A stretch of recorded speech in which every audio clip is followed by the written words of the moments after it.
大家平安，这里是慧心医师食疗指南。您是不是每次给自己或者家人点一份外卖，或者刚走进一家熟悉的家常菜馆，看着菜单上琳琅满目的小菜，却在看到皮蛋豆腐或者三色蛋的时候，下意识地把视线移开了？您心里是不是也在犯嘀咕？哎呀，这个东西听说含铅，少吃为妙，不健康，吃了对脑子不好。这个黑不溜秋，味道特殊，切开来还带着半透明琥珀色光泽的小东西，可以说是我们华人饮食文化里被误解最深、被污名化最久的一种食物了，没有之一。几十年来，关于它的坏话就从来没有断过。含铅量超标啦，吃了会老年痴呆啦，腌制那么久里面都是毒素啦，颜色黑漆漆的，看起来就像中毒一样。我们这一代人，甚至我们的上一辈人，几乎都是听着这些警告长大的。但是，朋友们，请您今天抛开所有的成见，仔细听我接下来的每一句话，因为接下来我要和您分享的这些医学研究，可能会彻底颠覆您过去60-70年的传统认知。就在今年，好几份发表在国际权威医学期刊上的临床观察数据，把这个饱受争议的黑小子重新推上了学术界的风口浪尖。医生和营养学家们惊讶地发现，如果我们能够定期并且科学适量地吃皮蛋，我们身体的某些方面竟然真的在悄悄变好。这绝对不是什么民间偏方，更不是在替哪家食品厂洗白，而是实打实的现代科学研究成果。是时候让我们用全新的、理性的、科学的眼光来重新认识一下这个陪伴了我们几代人长大的传统食物了。今天这期内容，我的目的绝对不是要劝您天天去吃皮蛋，恰恰相反，作为一名医生，我更想帮您把这颗被冤枉了几十年的黑珍珠彻底搞懂。它到底有哪些被我们严重忽略的惊人好处？我们又该如何聪明地避开它背后真正的健康风险，把它的食疗价值发挥到极致？今天，慧心医师将为您层层揭开皮蛋背后隐藏的5大奇迹身体转变，并为您划下3条绝对不能触碰的健康红线。好，我们现在直接切入正题。首先，我先给您一个非常明确、有科学依据的医学结论：对于身体健康的成年人，特别是我们已经步入银发阶段的中老年朋友，每周适量摄入1到3颗合格的无铅皮蛋，不仅没有坏处，反而能够非常显著地改善您身体的5个关键功能。它们分别是肠道环境的整顿、血糖水平的稳定、肝脏系统的保护、情绪状态的缓解，以及口腔酸碱度的平衡。是不是听起来觉得有点不可思议，甚至觉得有点超出您的常识了？千万别着急，慧心医师今天不跟您说空话，我们一个一个来拆解，用最严谨的科学证据和通俗易懂的医学逻辑来说话。我们先来拆解第1大奇迹转变，整顿肠道，它是益生菌的高级下午茶。人上了年纪之后，最先开始向我们抗议、掉链子的器官，往往就是我们的肠胃。消化不良，肚子容易胀气，稍微吃点东西就觉得堵在心口，或者排便不顺畅，2-3天不上厕所。这些问题在我的门诊里，几乎是长辈们最常抱怨的家常便饭。我们绝大多数人都有一个固有的观念，觉得要对肠胃好，就必须每天吃那些清淡的、软烂的、好消化的食物。像皮蛋这种经过长时间腌制，闻起来怪怪的，甚至属于重口味的加工蛋类，在大家眼里肯定是肠胃的巨大负担。但是这个观点只说对了一半。在我的门诊里，有一位70岁的张阿姨，她就是个非常典型的例子。张阿姨退休之后对养生特别有一套，每天保温杯里不离枸杞，吃饭也极其清淡。可是她的肠胃却一直不太争气，稍微吃一点稍微有点油水的食物就觉得肚子胀得难受。她也一直把皮蛋放在自己的饮食黑名单里。有一回家庭聚餐，盘子里上了一道皮蛋豆腐，张阿姨拗不过孙子的热情，稍微吃了一小块。结果那天晚上，她原本做好了胃痛胀气的准备，却惊讶地发现自己的肚子竟然意外的舒服，没有跟往常一样出现那种顶着的饱胀感。这其实绝对不是什么玄学，也不是凑巧，而是有非常扎实的食品化学和生理学依据的。皮蛋的制作过程在现代食品科学里，实际上被定义为一种非常特殊的预消化过程。大家知道，皮蛋是在碱性环境里腌制出来的。在这个极强的碱性环境里，鸭蛋里面原本结构非常紧密，分子量巨大，平时很难被我们消化酶切断的蛋白质，被迫发生了一种神奇的物理化学改变，叫做蛋白质变性。这个词听起来可能太学术，有点吓人，但慧心医师给您用一个非常简单的生活场景来做比喻。您平时去市场买牛筋，如果是那一整条非常扎实硬邦邦的生牛筋，你直接把它扔进普通的锅里去炖，可能炖个2-3小时，它还是硬得像橡皮筋一样，牙齿根本咬不动，吃进胃里也只会让你的胃壁拼命收缩，造成严重的消化负担。但是如果大厨在下锅之前，先用一点点可以食用的碱性物质，比如小苏打，把这块牛筋稍微腌制一下，牛筋里面的胶原纤维组织就会立刻变得松散。这时候你再下锅，很快就能把它炖得软糯 Q 弹，入口即化。皮蛋里的蛋清和蛋黄在长达数周的高碱性腌制过程中，经历的就是这样一个蛋白质被彻底软化的过程。最新的营养学研究数据表明，皮蛋里面的可溶性氨基酸，特别是谷氨酸和天门冬氨酸的释放度，比我们普通用水煮出来的白水蛋竟然要高出将近20%。这2种小分子的氨基酸对我们意味着什么呢？您可以把它们想象成我们肠道里成百上亿只好菌，也就是益生菌最喜欢、最难以抗拒的贵妇下午茶。当这些已经被预先分解成超小分子的优质氨基酸进入我们的肠道之后，原本那些死气沉沉的益生菌就像是瞬间开了一场狂欢派对，它们得到了最核心的营养供给，不需要身体耗费大量的消化液去费力拆解，就能够直接吸收。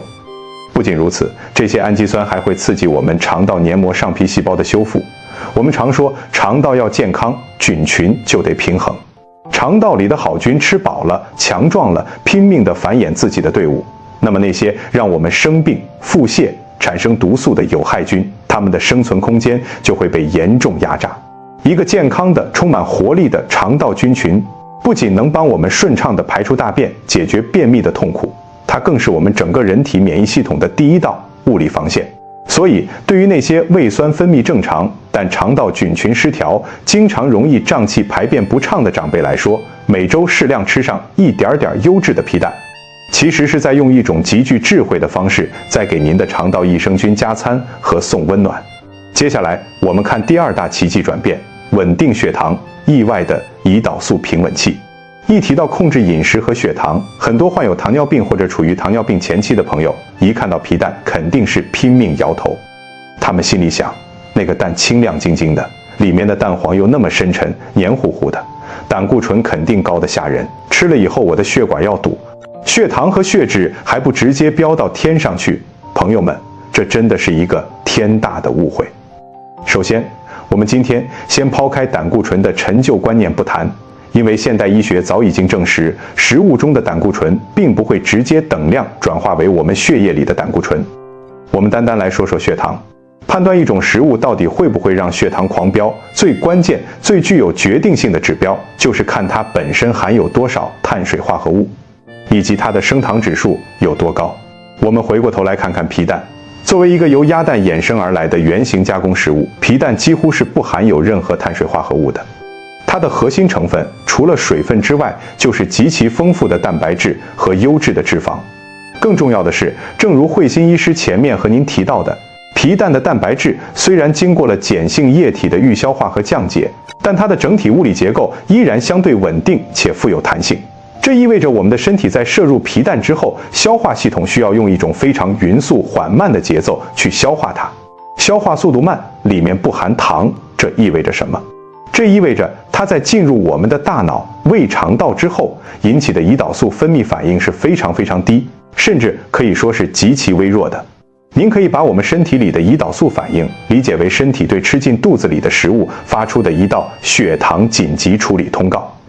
如果你喝了一罐含糖可乐，或者吃了一大碗白米饭，那就像是泄洪的闸门瞬间拉开，胰岛素必须像疯了一样拼命分泌，去把血液里突然暴增的血糖强行压下去。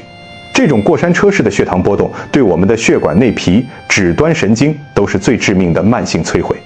而对于糖尿病前期或者早已经确诊为2型糖尿病，需要严格控糖的中老年朋友来说，皮蛋在餐盘里扮演的角色，其实是一个非常有意思的血糖钝化器。什么叫血糖钝化器？它就像是在你原本一踩油门就狂飙的跑车制动系统里安装了一个非常高级的缓释阀门。我给您举一个最实在的日常饮食场景：如果您今天中午只单单吃了一大碗白米饭或者一碗阳春面，由于这些食物全都是精致的碳水化合物，您的血糖大概率会在吃完饭后的短短半个小时到40分钟之内，迅速冲到一个令人心惊胆战的高峰，接着又在胰岛素的重压下陡然跌落，让您在下午2、3点钟的时候觉得浑身无力，困意连连。但是如果您在吃这碗米饭或者面条的时候，聪明地在旁边搭配了半盘皮蛋豆腐，因为皮蛋里面丰富的油脂和变性蛋白质需要更长的时间在胃里停留，它的物理存在就像是在您消化系统的流水线上设立了一个温和的限速路障，它会大大减缓胃部的排空速度，让米饭里的淀粉消化和吸收变得像沙漏一样，一点点的极其平缓地释放到血液中。这样一来，原本应该直上直下的陡峭血糖曲线就会被拉成一条极其温和平缓的丘陵曲线。所以对于我们许多每天为了血糖数字焦虑不安，什么都不敢吃的老人家来说，在您日常的配菜里用一小盘优质的皮蛋，去替代那些高高在上的精致钠盐加工品，比如腌制的肉松、含糖量极高的酱瓜或者小菜，其实是一种更有智慧，也是更符合现代食疗逻辑的控糖妙招。它不仅不会让您的血糖有任何压力，反而能成为您餐盘里的控糖神队友。聊到这里啊，慧心医师想先停一下。今天录制这期科普视频，为了确保每一个数据的真实和严谨，我真的在电脑前查阅了10几份国际医学文献和生化期刊，写脚本加上录像，到现在脖子都已经僵硬了。我特别想问问屏幕前的你，你现在具体是什么时间刷到我这条影片的？是在清晨刚起床准备一天的早餐，还是正坐在通勤的地铁上，或者是深夜躺在床上准备睡觉？在下面的留言区跟我说是几点，你目前是在哪个城市看我的视频，好不好？在这个冷冰冰的屏幕背后，知道有来自世界不同城市的你们在听我说话，真的能让我感觉到我不孤单。谢谢大家的支持，咱们继续往下说。我们要聊的第3大奇迹转变可就非常震撼了，保护肝脏。那些被我们嫌弃并剥掉的松花蛋衣，其实是肝脏的灭火器。加工食品都伤肝，吃皮蛋就是在吃防腐剂和化学毒素，会给肝脏增加代谢负担。这句话，我相信在座的每一位朋友耳朵都快要听出老茧来了。很多孝顺的子女一看到爸妈在餐桌上摆了皮蛋，就会立刻板起脸来训斥：哎呀爸，你怎么又吃这个有害身体的东西？肝脏受得了吗？然而，最新的医学界研究结果可能会让这些持反对意见的朋友们哑口无言。在2024年初，一份非常权威的国际食品科学与营养学期刊上，发表了一项让人有些不可思议的临床前动物实验研究。研究人员将实验对象分为几组，给其中一组原本肝功能受损、处于慢性肝脏炎症状态的实验组，连续4个星期在他们的日常日粮中额外添加适量的皮蛋提取物。结果显示，这组摄入皮蛋提取物的实验对象，他们肝脏细胞里的一个极其核心的生化指标——谷胱甘肽过氧化物酶的活性，竟然在短短4周内神奇地提升了将近30%。可能有些朋友一听到谷胱甘肽过氧化物酶这9个字就觉得头大。慧心医师，你又在跟我说外星语了，这到底是个什么东西啊？您完全不需要去死记硬背这个复杂的医学名词，您只需要在脑海里建立一个简单的画面，在我们人体最庞大的解毒化工中心，也就是我们的肝脏里，每天都有成千上万个化学反应在进行。这些繁重的解毒工作会让肝脏细胞产生大量的活性氧自由基，这些自由基就像是无数个极其活跃、不守规矩的小火星。如果放任不管，这些小火星就会在我们娇嫩的肝细胞里到处乱窜，点燃一个小伤口，久而久之就变成了慢性肝炎、肝纤维化。而这个谷胱甘肽过氧化物酶就是我们肝脏解毒系统里最精锐、反应最快速的官方消防队。只要哪里有自由基的小火星冒出来，消防队就会立刻出动，用消防沙和高压水枪把火星彻底熄灭，保护我们肝细胞的完整和活力。而好消息是，研究人员在对皮蛋进行微观化学层面的拆解时发现，皮蛋里，尤其是很多朋友在剥皮蛋时嫌弃并小心翼翼擦掉的那层半透明、带有冰花纹路的蛋白胶状部分，也就是松花蛋白里富含着非常丰富的、容易被人体利用的高活性脂溶性抗氧化物质，其中包含了高活性的天然维生素 E， 以及一些非常特殊的在强碱腌制下衍生出来的类胡萝卜素降解物。这些物质正是最优质的，能够直接给肝脏消防队补充战斗力的原材料。所以，只要您吃的是制作合格、工艺标准的皮蛋，每周适量吃一点，不仅完全不会毒害或者增加您肝脏的化工负担，反而像是在您的肝脏解毒大后方源源不断地送去了一批最新的干粉灭火器和专业消防水。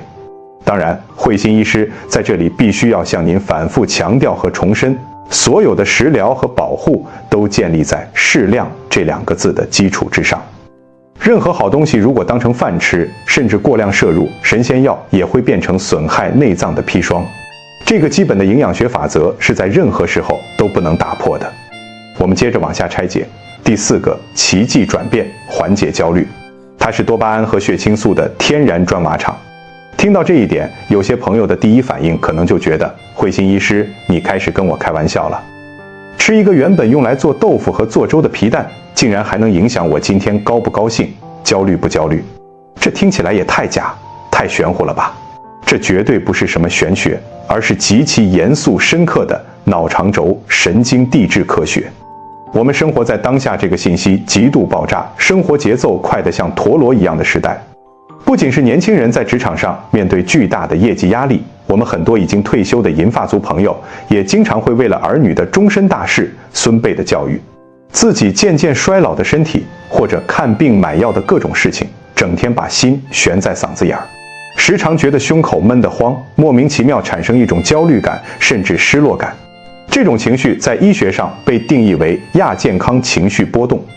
从神经科学的角度来看，情绪的低落和崩溃其实并不是你矫情，而是你大脑里的一些负责传递快乐信号的化学地质出现了严重的亏空。在这其中，最核心、最具有决定性的2个快乐分子，一个叫做多巴胺，另一个叫做血清素。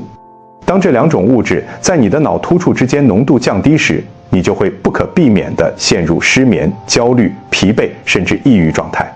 那么，皮蛋在这里能帮上什么忙呢？可能连您也想不到，皮蛋竟然还是一个极其隐秘的、源源不断生产这2种快乐物质前体材料的优质原料供应商。在皮蛋经历数周甚至数月的碱性降解过程中，鸭蛋黄里的氨基酸链条被充分剪断，其中富含了2种极为珍贵的生命活性成分。第一种叫做酪氨酸，第2种叫做色氨酸。在脑科学和化学转化链条里，酪氨酸正是组成我们体内多巴胺的唯一前生物质，而色氨酸则是负责产生让我们在夜晚能够睡个好觉，在白天感到幸福平静的血清素和褪黑素的最核心原料。为了更简单地向您解释这个过程，我们可以把我们渴望得到的稳定情绪和安稳睡眠比喻为一栋正在施工的防震大楼。你要盖这栋高楼，手里就必须攥着最扎实的混凝土跟优质的砖块，而酪氨酸和色氨酸正是盖楼用的钢筋跟水泥。如果我们在日常饮食里长期缺乏这些前体原料，哪怕你心理调节得再好，你的大脑也因为无米下锅，无法拼凑出足够的快乐化学物质。在2023年发表的《中国营养学报》上，就曾记录过一个小样本的临床观察。观察结果显示，在维持其余饮食完全不变的情况下，在膳食中定期合理引入含有丰富活性酪氨酸的蛋类食物，如皮蛋制成的冷盘，不仅能够提升患者的血液微量元素和营养浓度，受试者在专业的 SAS 焦虑自评量表上的平均评分也出现了一定程度的边际改善。当然，慧心医师不会夸大其词地跟您说，它是一颗能药到病除的抗焦虑神仙药，它绝对不能代替医生开具的抗焦虑药物。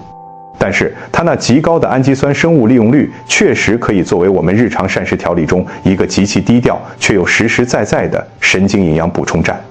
下次如果您跟家里人为了琐碎的小事吵了架，或者晚上经常翻来覆去不入睡，感觉心里莫名的烦闷、发慌，不如去厨房做一小盘清爽的皮蛋豆腐，或许能用最简单、最温柔的科学方式，给您那紧绷的神经带来一些意想不到的抚平与慰藉。好的，我们来看第5大转变：中和口酸。这可以说是发生在您牙齿表面的一场微型保卫战。很多吃过皮蛋的人都会有一个共同的体验：皮蛋这个东西吃完之后，嘴巴里好像在短时间内会残留一种特别冲，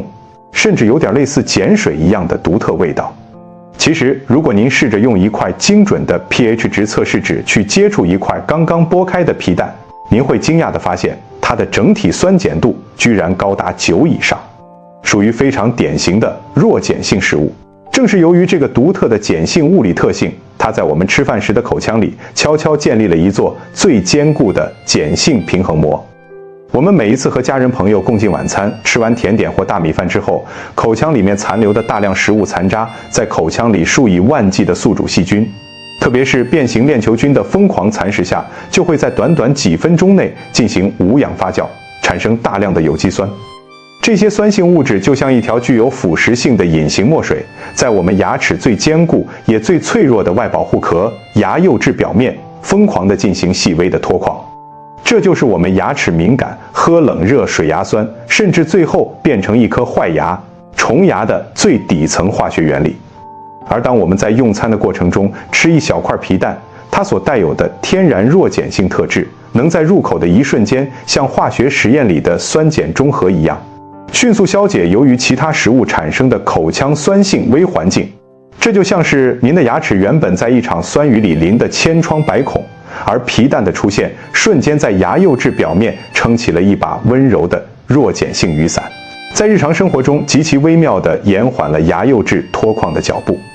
当然，作为医生，慧心医师还是要跟您敲敲黑板，皮蛋产生的这种中和作用绝对不能代替刷牙、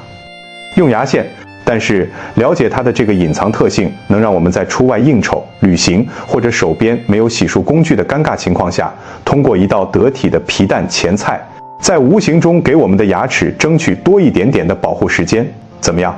听到这里，是不是觉得这颗曾经被您一脚踢开、嫌弃了几十年的黑珍珠，其实藏着这么多让我们身体变好的健康奇迹？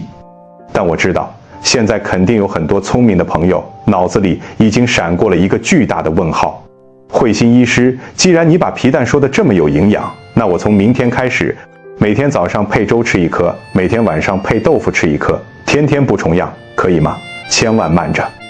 作为一名负责任的医学科普医生，我常常跟我的学生还有来看病的患者说一句话：如果一个自称专家的人在镜头前只拼命地告诉你一种食物有多好，却对它的物理缺陷、毒性风险、适用人群的禁忌只字不提，那他不是蠢就是坏，他那不是在帮你养生，而是在害你。没有一种食物是绝对完美的温室花朵，皮蛋在带给我们这些身体惊喜的同时，它的骨子里也背负着几条不可跨越的暗礁。接下来的内容甚至比刚才讲的好处还要关键10倍。为了您和全家人的健康，慧心医师请您务必把下面这3条绝对不能踩的安全红线牢牢地记在心上，并且随时用来对照自己的日常饮食。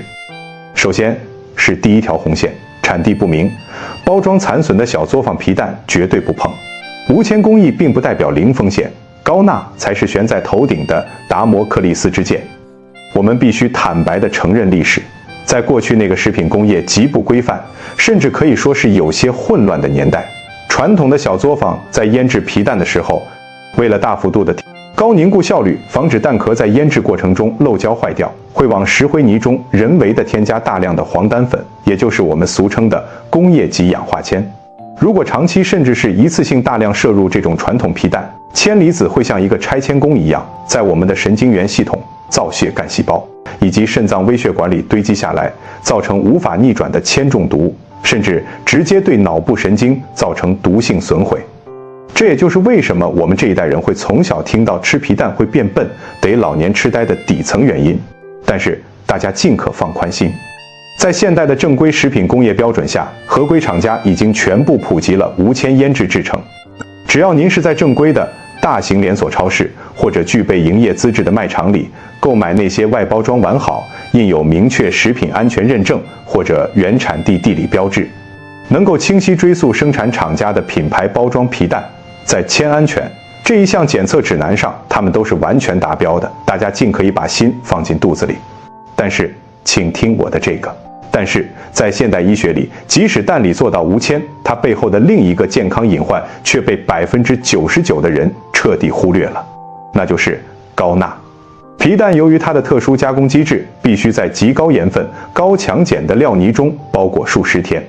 蛋清在脱水的过程中，会像一块极其饥渴的干燥海绵一样，疯狂地从泥料中吸取钠离子。这就导致了一颗小小的皮蛋里的钠含量会比我们平时吃的普通水煮鸡蛋或者白水煮鸭蛋高出整整4到8倍。我们每个人在上了年纪之后，随着身体机能的滑坡，高血压几乎是压在心头的头等大山。大量的钠离子进入血液，会像一根皮鞭一样鞭笞着我们的心脏和血管，让血压像潮水一样上涨。同时，所有的钠都需要通过我们肾脏的肾小球去过滤。您可以把我们的肾脏粗暴地理解为家里厨房水龙头上的净水芯。如果每天流过水芯的水里都充斥着大量的高浓度的杂质和细沙，那这个滤芯用不了多久就会因为超负荷工作而彻底死机、磨损。因此，慧心医师在这里给您立下一条死命令：吃皮蛋绝对要以周为单位来衡量，而永远不要以天来算账。对于本身已经确诊有慢性肾衰竭、肾功能不全，或者是顽固性高血压控制不佳的朋友们，皮蛋在您的菜盘里最多只能作为每周1次，甚至每2周1次，每次吃半颗到1颗，解个嘴馋的点缀，千万别贪嘴。对于身体健康的普通银发族朋友，您每周的摄入大关也最好死死地掐在2到3颗以内。而且，请您记住一个最关键的代偿技巧，在吃皮蛋的那一餐，其余的配菜请务必保持极致的清淡，多配上几盘富含钾元素的时令蔬菜，比如菠菜、生菜，用蔬菜里的钾去帮助您脆弱的血管，把皮蛋里多余的钠离子给顺畅的中和，加速排泄出去。您千万不要前脚刚吃了一整盘浓油赤酱的皮蛋豆腐，后脚又给自己盛了一大碗加了大量榨菜丝、咸肉末的榨菜肉丝汤。如果您这么吃，就是在给自己的心脑血管和肾脏人为的制造一场极其残忍的极限高压测试。接着，我们看第2条雷区红线：肠胃本身极度娇嫩虚弱，胃酸分泌长期过少的人绝对不碰，空腹吃更是大忌中的大忌。刚刚听了慧心医师的分析，大家知道了皮蛋里的特异蛋白质确实能在一定程度上给我们的肠道菌群和益生菌送去养料。但请您万万不要忽略了，这种好处的生效必须依赖于一个强有力的、功能正常的胃。在我住的那个街区里，有一位大家平时关系都很好的李大哥，今年已经65岁了。由于年轻的时候在工厂里干体力活，吃饭总是有一顿没一顿，他落下了非常典型的慢性萎缩性胃炎的老毛病，胃动力一直很差，时常需要吃一些促进胃动力的药。有一回，他正好在电视上看了一档似是而非的养生节目，听到里面一个假专家说皮蛋非常利于肠道微生态修复，是长寿果。李大哥一听，这不正好说的是我的胃肠老毛病吗？于是他第2天一大清早，在肚子空空如也、饿了10几个小时的前期下，从冰箱里摸出了一颗皮蛋，就着白米稀饭稀溜稀溜地吃下去了。结果这一整天，李大哥被折腾得差点去了急诊室。他整个上午都感觉胃里像是有块石头在压着，胃底不断反酸、反酸水，还不停地打饱嗝，肚子里胀得跟个大气球一样，别提有多难受、多虚脱了。有很多朋友在这里就百思不得其解了。慧心医师，不对呀，李大叔吃的是热乎乎的稀饭配皮蛋啊，稀饭不是最养胃的吗？为什么他反而吃得生不如死呢？问题其实就出在这颗冰凉偏碱性的皮蛋本身。的确，皮蛋在中医的古籍指南里虽然被归为味辛、涩、甘、咸，具有一定泻热醒酒的温和描述，但在西医的消化分子生理学视域里，皮蛋虽然里面的大分子蛋白在腌制时被迫发生结构改变，这有助于它的消化，但请不要忘记，它本质上在变成胶状体之后，物理表面其实是极其密实、极富韧性的，而且它是典型的碱性特质。当它大模大样地进入我们的胃部之后，会产生一个极其短暂却极其不讨喜的现象，那就是它会迅速中和，硒是您胃壁上辛辛苦苦分泌出来的，用于灭菌和消化其余食物的胃酸。如果是一个平常身体健康、消化腺分泌旺盛的中壮年人，他的胃黏膜上皮细胞会在一瞬间调整指令，分泌出更多强酸性的胃液，瞬间在几分钟之内就把这点碱性给中和、降服掉，完成畅通无阻的消化。但是对于李大哥这样本来就由于慢性胃炎，胃部常年处于衰退萎缩状态，或者平时胃酸分泌就少得可怜的中老年人，他们的胃酸分泌本来就勉强只够应付一碗顺滑的烂稀饭，突然间空腹吃下一块高碱性、韧性极强的变质胶状蛋白，这等于是在原本兵力就极其衰弱的胃部防线上又扔下了一颗灭火弹，把那仅存的一点点可以开工消化食物的胃酸彻底给浇灭了。缺少了高酸度胃酸的及时软化，皮蛋里的胶质蛋白质就会像一块又冷又硬的橡皮，在李大哥那几乎停止蠕动的胃里极其尴尬，极其倔强地滞留上几个小时，甚至一整个下午。在这个无法被消化的滞留过程里，胃里的杂菌会趁机大量发酵，不仅会产生大量的浑浊气体产生胀气，还会刺激胃部平滑肌痉挛性收缩，从而产生极为难受的反胃和严重的拉肚子。所以慧心医师在这里给您画下第二条绝对不能动摇的警示红线。如果您有萎缩性胃炎，经常胃动力不足，或者当下正在因为受凉而胃痛、胃痉挛，请您坚决地暂时把皮蛋从您的菜谱里请出去。就算是身体一切正常的普通健康朋友，也绝对不要在清晨或者中午肚子极度饥饿、没有多余胃酸储备的时候去空腹吃皮蛋。最科学的享受次序必须是在您稍微吃过几口主食，比如半片软糯的吐司馒头，或者半碗热腾腾的面条、米饭，让您的胃底成功升温，消化液全部各就各位。开机成功之后，再把精巧的皮蛋作为一道温润的下饭佐菜送入口中。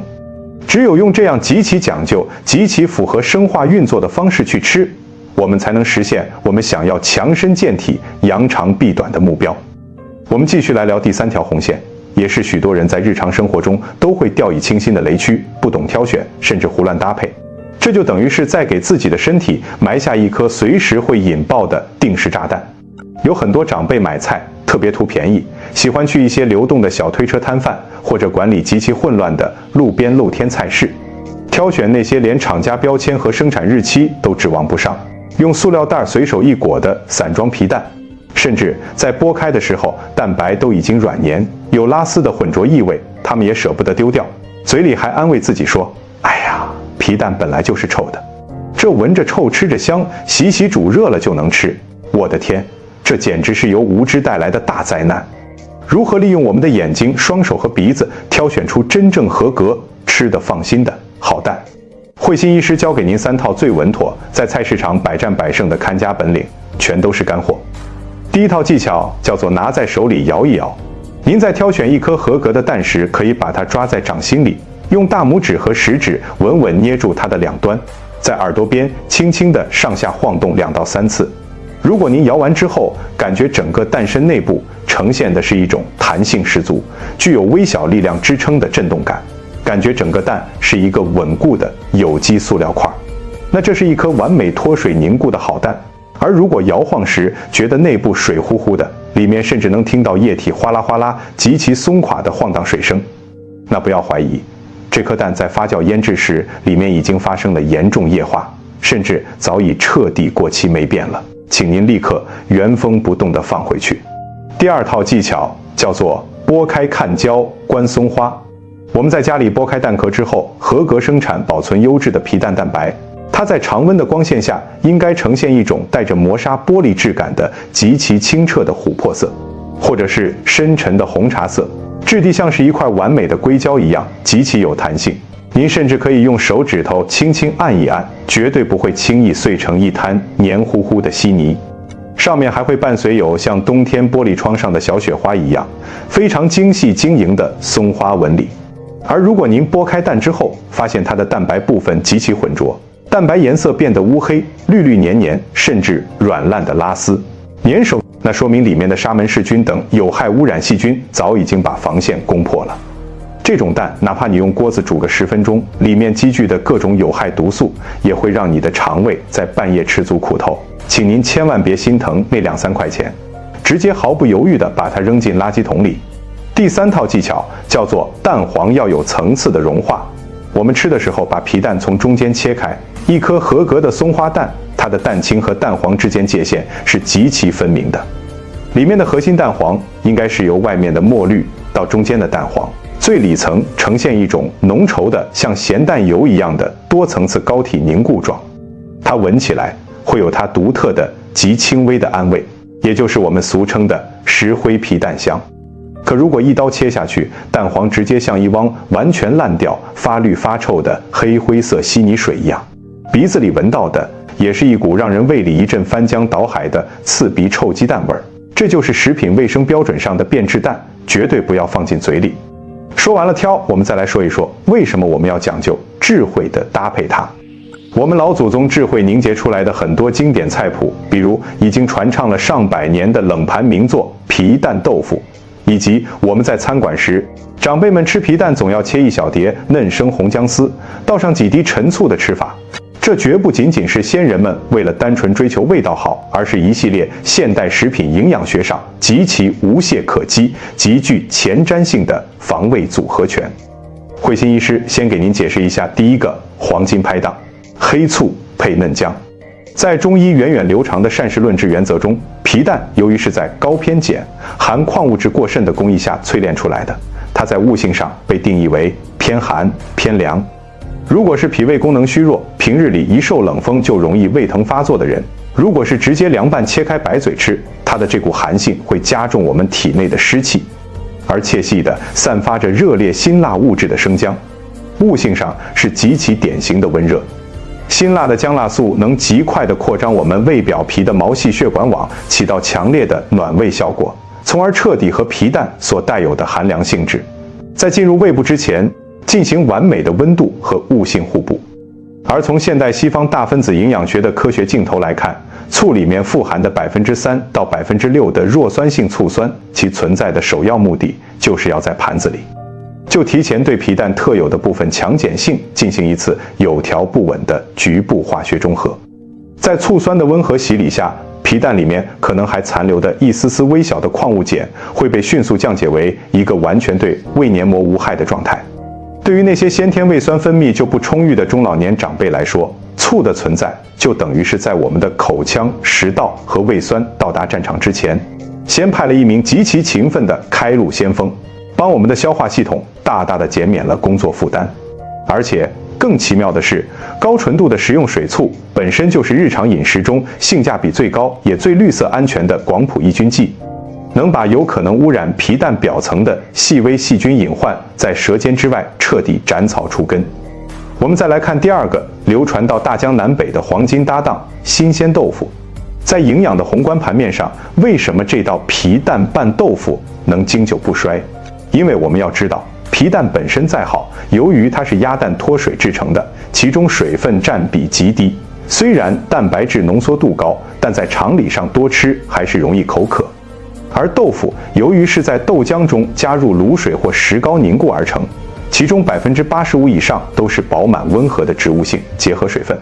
豆腐里不仅含有丰富的植物蛋白以及大豆异黄酮这些对我们中老年朋友极其友善的活性养分，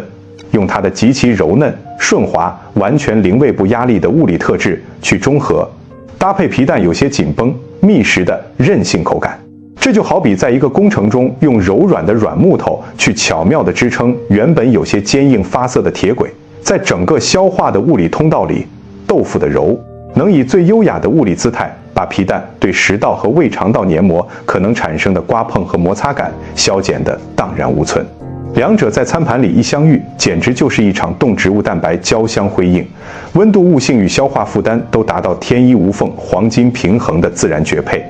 所以，想要把健康的益处拿到手，同时又把那些暗流涌动的钠负担和消化负担关进牢笼，最佳的做法绝对是继承和发扬我们前人长久实证的传统吃法，精细挑选一颗来源可靠、包装完整的合格无铅皮蛋，剥开切成均匀的4瓣，整齐地码在一块冒着清香、新鲜的绢豆腐上面。最灵魂的一步，绝对不要大方的去倒那些齁咸的工业合成生抽或者老抽，而是应该轻轻的淋上那么半勺纯粮慢速酿造的有机陈醋，再极其耐心的切上几片极薄极嫩的姜丝或者姜末撒在上面，稍微点缀1-2滴香油增香。这样的一道菜摆在晚餐的饭桌中央，它有它无懈可击的氨基酸营养，也有它微弱温热的胃酸支持，还能最大程度的帮您中和口酸，缓解紧绷的情绪，同时也巧妙地通过高含钾高含水的豆腐化解了皮蛋身上的高钠警报。这才是真正智慧养生的高人应该在厨房里展现出来的深厚功底。朋友们，今天这期内容，慧心医师不知不觉和您聊了这么多。我们不仅带您层层剥茧地去认识了这颗被大家冷落甚至冤枉了几十年的传统黑珍珠身上的5大健康奇迹，也和您一起把挡在面前的3条绝对不能踩踏的健康雷区讲得清清楚楚。我非常希望您在看完慧心医师今天为您呈现的这期食疗内容之后，心里那些对于未知事物的恐惧，那些一棒子打死所有腌制食物的非黑即白的偏见，能够像是春天的积雪一样，在科学阳光的照耀下慢慢消融冰释。我始终想跟所有的长辈朋友们分享一个我自己做了一辈子医生，也在身体力行的生活心法。一个真正懂得打理自己和家人身体的人，一个真正走在幸福养生路上的人，他在生活里从来不是靠盲目的担惊受怕的做排除法。他们从来不会因为网络上某个语不惊人死不休的谣言视频，或者邻居随口说的一句道听途说，就惊慌失措地把自己曾经喜爱的食物，把老祖宗餐盘里那些美好的东西像垃圾一样的全部划掉，最后让自己在餐桌前面对着1-2样索然无味的白水煮菜吃得心情阴郁，了无生趣。真正健康的生活是靠我们的学习，靠我们的大脑去分析，掌握科学依据，摸透每一种食物特有的物理脾气，了解到底在哪一个温度，在身体哪一个状态下，把它与它最合适的另一半做聪明的搭配，然后让它那独特微小的力量完美的为我们的健康生活长寿所服务。皮蛋在今天由我来重新讲起，并不代表它在今年发生了什么逆天的基因变异，而是因为在这个浮躁信息过剩的世界里，我们每一个人终于开始展现出前所未有的冷静和独立思考，学会用一种更系统也更现代的眼光去挖掘它身上闪光的东西了。只要您的肾功能良好，只要您的血压正在被药物和平常的保养稳妥控制，避开那3个红线，在未来的晚餐里心怀感恩和期待的，每周做上1-2次晶莹剔透搭配得当的皮蛋料理，给自己倒上1小杯温水，吃上一顿饱蘸心意和科学指南的生活美食。这何尝不是一种在养生之外最踏实、最充满烟火气的快乐和幸福呢？知识在这个鱼目混珠的网络时代，一直是我们身体抗击衰老、少走弯路、少吃哑巴亏的最强大防卫力量。特别是在事关生老病死、身体维持和保健的这顿餐盘大计上，一个极其微小但完全正确的观念转换，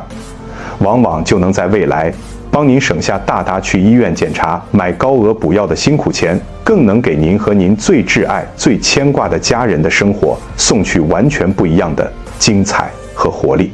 慧心医师很希望今天的这些深入生化视角的食物大拆解，能真真切切地照亮您和您在乎的人的生活。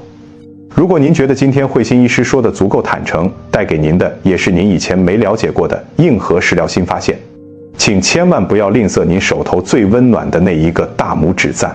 为了能让这一缕理性的科学之风传递到更多家庭，请帮我把这篇视频的播放链接一键分享，转发至您珍视的家族微信群里，发送给身边的爸爸妈妈、叔叔阿姨、兄弟姐妹，让那些还在被皮蛋会得老年痴呆这个陈旧谣言吓得一辈子不敢吃的朋友们，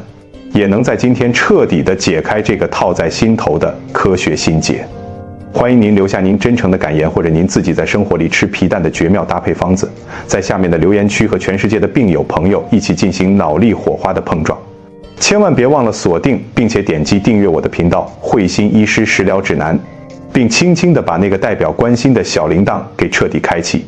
这样，每周等我更新最新、最通俗易懂的帮您扫净养生迷雾的膳食实战知识时，您的手机就可以在第1秒钟接收到我的这一份关于健康的问候。祝福在这个世界上每一个角落的你们都能够把人生活的亮堂，吃得心安，每一天都有一个结结实实、无病无灾的100分好身体，高高兴兴地享受每一顿平平淡淡却极度精彩的餐饭。今天我们就聊到这儿了，我是慧心医师，咱们下一期影片在科学的健康指南里不见不散。